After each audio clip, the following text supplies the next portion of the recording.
তুই তো এখন আমার হোটেলে শোনো বাবা, আমি তোর বাবা একটা ভালো কথা বলছি।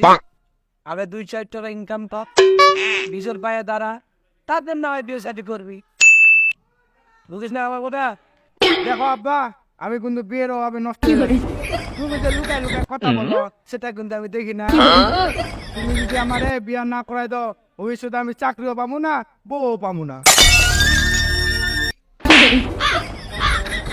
এই তুই কি আমার ছেলে? কি আবার কি বলবাম বুঝা? তুই আমার ছেলে? হ্যাঁ, তুই বাইরে, আমার বাড়িতে বাইরে যা, বাইরা বাইরা, একদম আসবি না, বাইরা। হ্যাঁ, তোমার বাসায় আর আমি থাকবো না, আর কোনোদিনে আসবো না তোমার বাসায়। হে শালার, বাসা থেকে তো বের হয়ে গেলাম, গার্লফ্রেন্ডে একটা ফোন দিয়ে দেখি। আপনার অ্যাকাউন্টে পর্যাপ্ত পরিমাণ ব্যালেন্স নেই।